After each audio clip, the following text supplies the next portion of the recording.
January 27th, 2025 may go down in history as DeepSeek Day. DeepSeek shaking up global tech. NVIDIA losing nearly $600 billion in market cap today alone. In a few hours, the company broke its own record for the biggest single-day loss of market value in history. A handful of other US chip stocks, many trading at 30 times earnings or more, plummeted as well. They dragged down the S&P 500 and the Nasdaq 100. Even as companies pared some losses later in the week, DeepSeek had sent a message. US tech giants have really claimed supremacy in the AI race. DeepSeek is really making them question that narrative. The release of DeepSeek AI from a Chinese company should be a wake-up call. DeepSeek revealed that it was able to outperform the leading US AI companies at only a fraction of the cost. The entire stock market has been really hinging on this AI supply chain. And what DeepSeek threw into question is whether or not that supply chain really needs to be built out as much as the companies have projected. So what do we know about how this nascent app rocked global markets? And is it the pin that will burst what many fear is a dangerous AI bubble?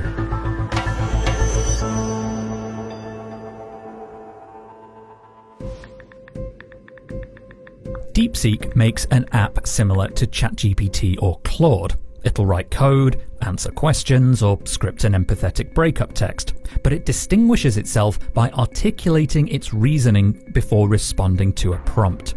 And what's extraordinary is its apparent quality and low cost, and of course its seeming appearance out of nowhere. DeepSeek is a Chinese AI startup that was formed in 2023 and spun out of a hedge fund. It was the product of 40-year-old entrepreneur Liang Wenfeng.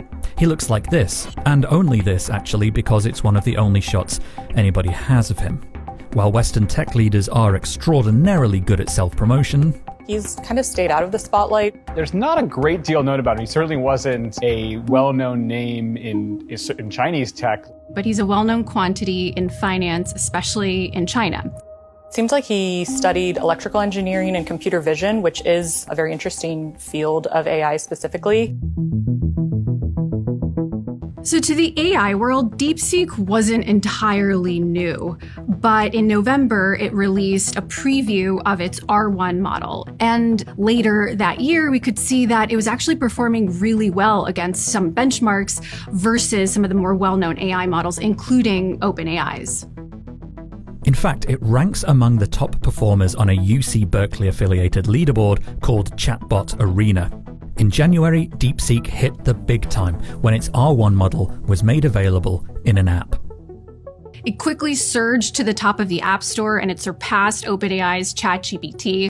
The tech industry has been really impressed by DeepSeek. These are AI models that can not just produce text, but can actually develop mathematics skills, coding, and some advanced reasoning that we haven't seen from computers in the past. Answering questions the way, a human might think through a question. But it's also open source. Developers can inspect the code, modify it, and run it on their own servers, even for commercial use. US AI startup Perplexity has already announced DeepSeek can be used uncensored on its platform. But what really sent investors over the edge is that DeepSeek revealed it was able to build this model and train it at just a fraction of the cost. Anthropic CEO Dario Amodei predicted that it will eventually cost $100 billion to train models compared to $100 million today. DeepSeek, we're told this happened with $6 million in funding. Is that possible? Is that true? They said this one individual training run was $6 million. The fact that DeepSeek was able to do this really raises the question, what have these companies been spending billions of dollars on? AI is notoriously capital intensive. Since 2017, total spending on chips and data centers by some of the major US players has shot up. Now, let's see the breakdown.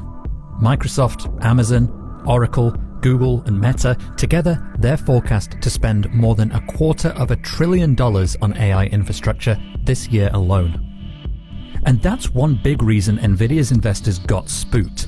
It makes a lot of that stuff. DeepSeek's low-cost, high-performance product suggested packing expensive data centers full of power-hungry semiconductors might not be as necessary as previously thought. It's also why energy companies and equipment manufacturers' share prices sank in the wake of DeepSeek's emergence too. AI devours energy. This is Microsoft and Google's total energy consumption. You can see the upward trend, and a lot of that's because of AI, which would have been good news for those who generate it. So how was DeepSeek even able to become so proficient? Washington, for a number of years now, has been restricting China's access to cutting-edge chips, which they thought would hold it back significantly in the AI sector. The Biden administration moved to curb sales of these high-tech chips. The future of the chip industry is going to be made in America. This meant that NVIDIA and other chip makers couldn't sell to Chinese companies. So DeepSeek got creative. It found a way to more efficiently build and train a model without needing so many NVIDIA GPUs. One thing that they've been able to do is really get more power out of sort of older computing chips, older NVIDIA products. It's something game developers have practiced for years, because the components of a console, say the old PlayStation 3, never changed. Game makers had to figure out how to eke performance out of them, so titles released at the end of a console's life often had better graphics than those available at the start. Uncharted versus The Last of Us, for example.